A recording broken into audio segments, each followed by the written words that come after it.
สบายดีแก้วตาเด้อมื้อนี้แก้วตาจะมาแต่งหน้าด้วยเครื่องสำอางของมิลเล่และที่พิเศษไปกว่านั้นเนาะมิลเล่เพิ่นได้ออกคอลเลกชันใหม่มีชื่อว่ามิลเล่ไลฟ์เฟรนด์อยากเห็นแม่นบ่ว่าเป็นแพ็กเกจจิ้นหนาหักสำใดเดี๋ยวไปเบิ่งกันเลยขั้นตอนทำอีทเนาะแก้วตาจะลงเป็นนี่เลยเนาะ Life Friend I Minlay Super Whitening Rose Baby Green Base เนาะตัวนี้มี SPF 30 PA บวกเนาะตัวนี้ราคา795 บาทแต่ว่าช่วงแนะนำเพิ่นเหลือ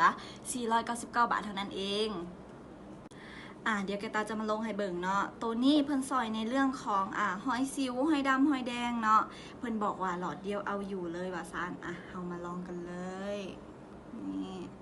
เขียนไปเลย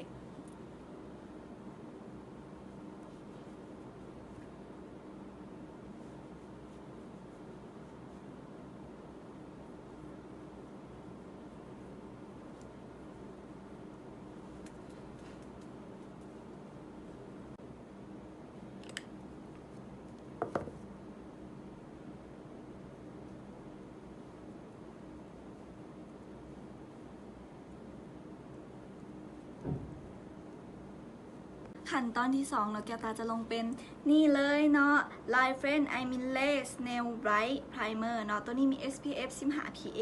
บวกเนาะตัวนี้ราคา795 บาทคือกันแล้วก็ช่วงแนะนำเนาะเพิ่นลดเหลือ499 บาทเท่านั้นเองเดี๋ยวแก้วตาจะมาลงให้เบิ่งเนาะตัวนี้เพิ่นจะสอยในเรื่องของพวกหุบคุมขนว่าซั่นเดี๋ยวแก้วตาจะลงเลยจะลงเป็นทีโซนเนาะเขาจะใส่ในเรื่องของคุมมันนำนี่ทาไปเลยค้างพร้อมเกลี่ยเลย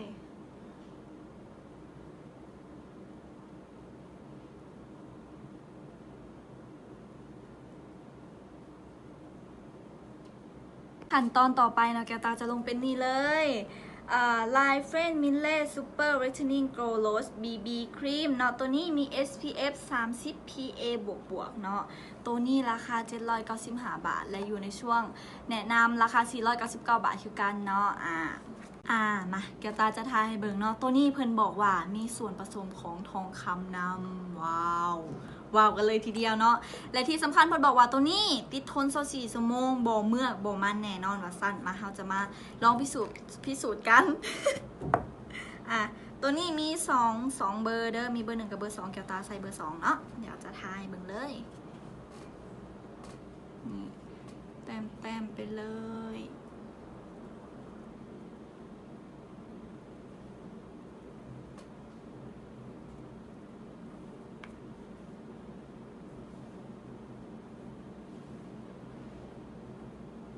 ว้าวอยากจะบอกว่าเนียนแฮงป้าขักด้วยนี่ทุกคนลืมบอกไปเนาะว่าคอลเลกชันนี้เพิ่นออกตัวนี้มานำเนาะตัวนี้เป็น Life Friend I Minlay Miracle Screen Cover Foundation เนาะตัวนี้มี SPF 30 PA บวกนั่นเองเนาะตัวนี้เป็น Foundation เด้อเดี๋ยวแกตาจะมาลองเทสใส่มือให้เบิ่งกันแล้วกันเนาะว่าเพิ่นเนื้อครีมเพิ่นเป็นจังไหนนี่เนาะทางในจะเป็นจังสี่เลยเพิ่นบอกมาว่าบางเบาเกี่ยง่ายแหละปกปิดเดี๋ยวเราจะมาลองใส่มือกันเนาะนี่แกตาได้เขียนอายไลเนอร์ใส่มือจะมาลองเบิ่งว่าเพิ่นปกปิดแท้บ่เนื้อครีมเพิ่นจะเป็นเร็วๆนิดหนึ่งเนาะเดี๋ยวจะมาทาไปเบิ่งว่าเพิ่นปกปิดแท้บ่ปิดแท้เลิศ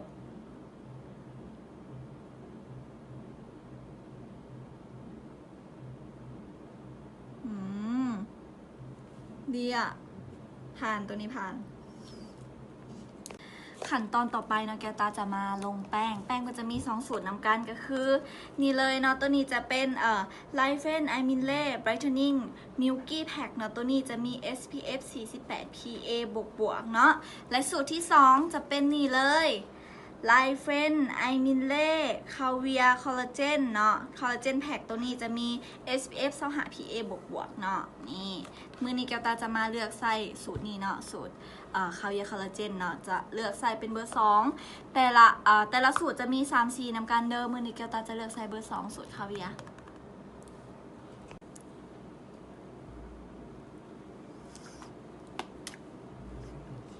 ตัวนี้เนาะเป็นแป้งผสมรองพื้นเพิ่นบอกมาว่าปกปิดบางเบาแต่ว่าคุมมันได้ดี เดี๋ยวเราจะมาลองกันเลย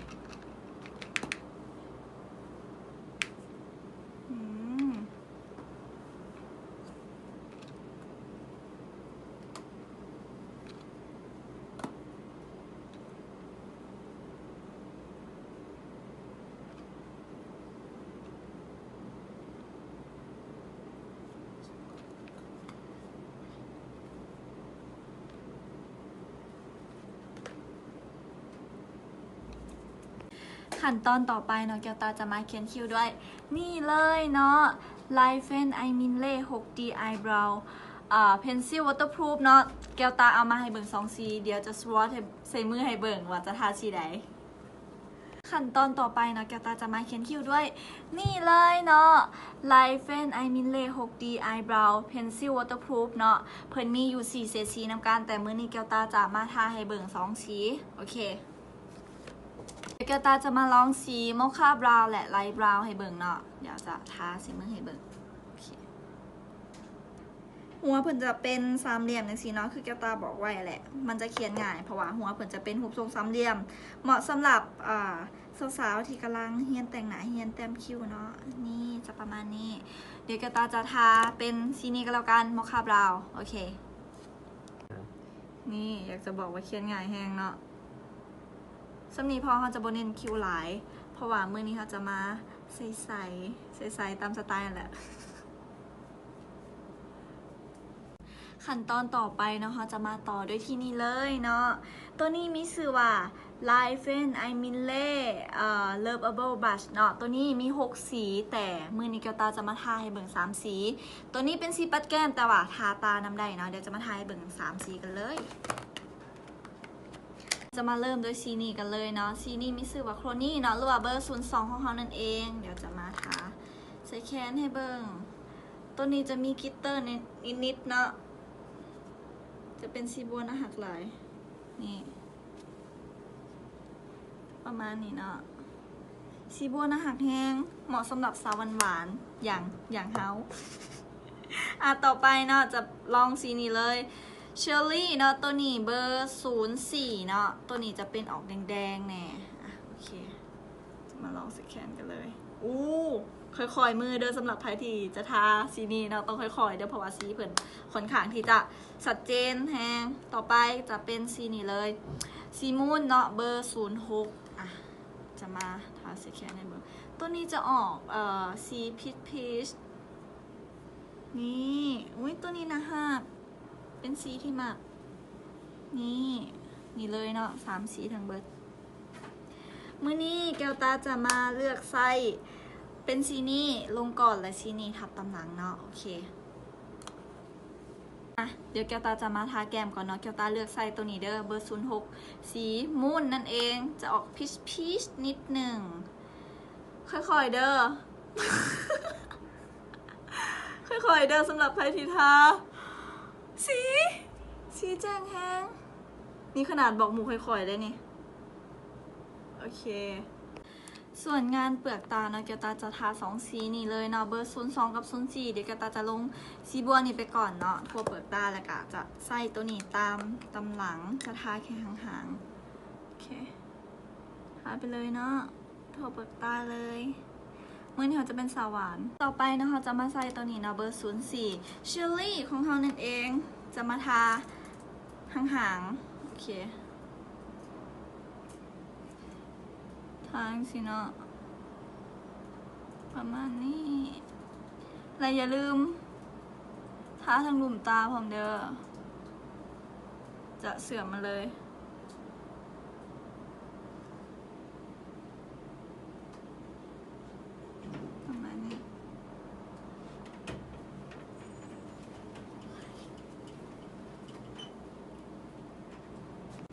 ต่อไปนะคะจะมาเขียนอายไลเนอร์ด้วยนี่เลย Mille Forever Back Pen Liner เนาะตัวนี้เดี๋ยวจะมากรีดบางๆโอเค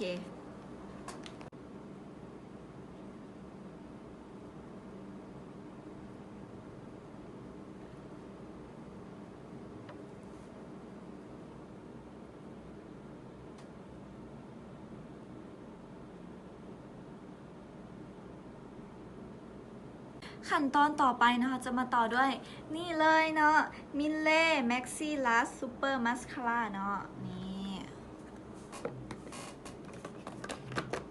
เดี๋ยวจะมาปัดเลยเนาะนี่หัวแป้งก็จะเป็นอย่างสี่เนาะจะปัดง่ายสอนให้คนตาเฮาเบิ่งหน้าแล้วก็ฟุ้งๆอีกเรียงเส้นเป็นธรรมชาติเนาะปัดไปเลย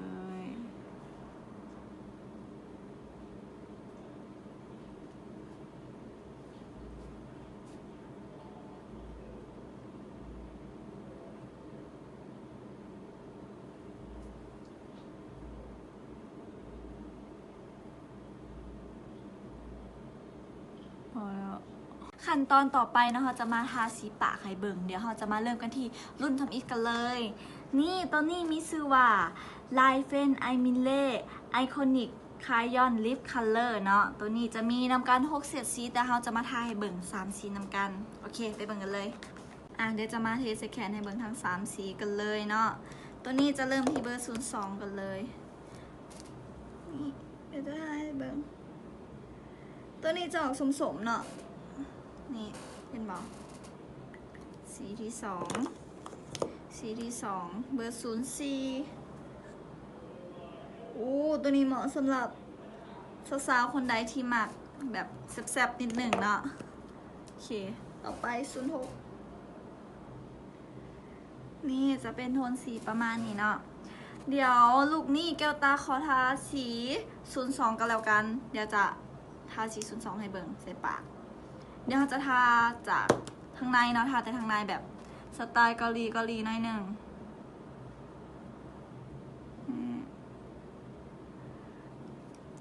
แล้วเอานิ้วเกี่ยเนาะ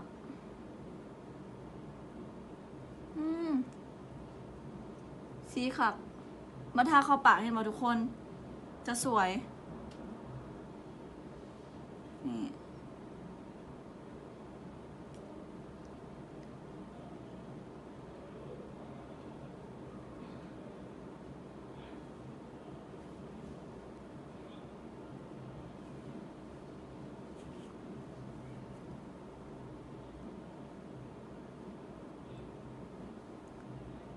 นี่เดี๋ยวแกตาขอต่อไปเนาะแกตาขอทาสี06สีม่นเนาะเข้าไปทางในปากให้มันมีมิติไล่ขึ้น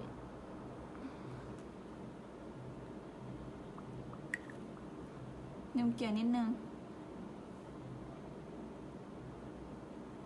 เพื่อความเป็นธรรมชาติประมาณนี้เซตที่2เนาะต่อไปเลยตัวนี้มีชื่อว่าLife Friend I Mille Iconic Lip Color เนาะตัวนี้มี6เฉดสีนำกันแต่ว่ามื้อนี้เขาจะมาลองให้เบิ่ง3สีมื้อนี้จะมีเบอร์01 03และ05เนาะโอเคเดี๋ยวจะมาทาแต่ละสีเบิ่งเนาะตัวนี้เบอร์01เนาะ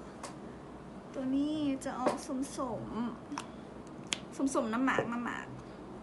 ตัวนี้จะเป็นเบอร์03จะเข้มขึ้นมานิดนึงต่อไปตัวนี้จะเป็นเบอร์05เนาะ05นี่ก็จะเข้มขึ้นนี่ทั้ง3สีก็จะเป็นทั้งสีเนาะเดี๋ยวมือนี้แก้วตาจะเลือกใส่เบอร์05นี่เนาะเบอร์เข้มสุดเดี๋ยวจะทาข้างในปากให้เบิ่ง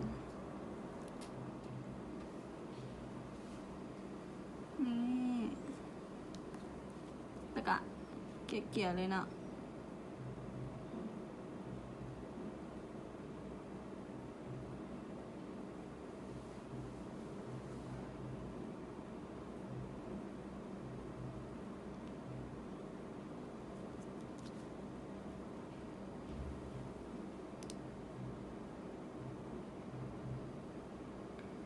ใส่นิ้วแถบๆนะทุกคนมันจะเป็นธรรมศาสตร์หลายก่อน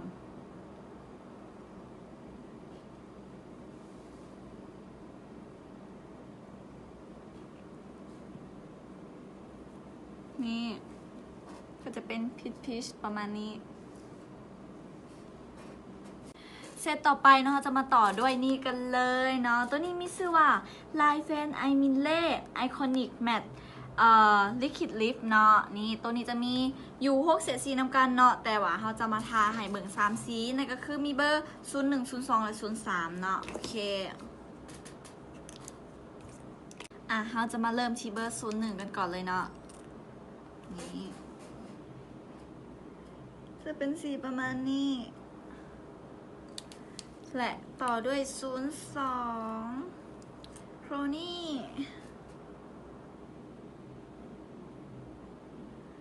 จะเป็นสีที่เข้มขึ้นนิดหนึ่งเนาะ1ระดับ03นี่จะเป็นแบบสีเข้มขึ้นเรื่อยๆเลยเดี๋ยวแก้วตาจะมาทาเบอร์03กันแล้วกันจะมาทากันเลยเนาะตัวนี้แก้วตาจะทาเต็มปากเลยตัวนี้กลิ่นหอมตัวนี้กลิ่นหอมทาเต็มปากเลย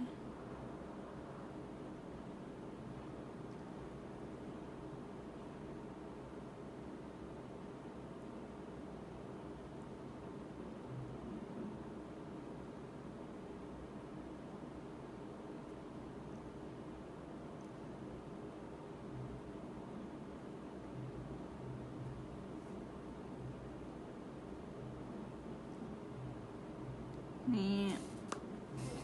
ประมาณนี้จ้าดานเป็นจังไดทุกคนลุคนี้แต่งตามบ่ยากเลยเมนบอสำหรับไผ่ที่อยากได้คอลเลกชันมินเล่ไลฟ์เฟนไปครอบครองเนาะอย่าลืมเด้อต้องเฝ้าไปตามเพราะว่าช่วงนี้เพิ่นมีโปรโมชั่นอยู่สำหรับตอนนี้แก้วตาขอตัวไปก่อนเด้อทุกคนบ๊ายบาย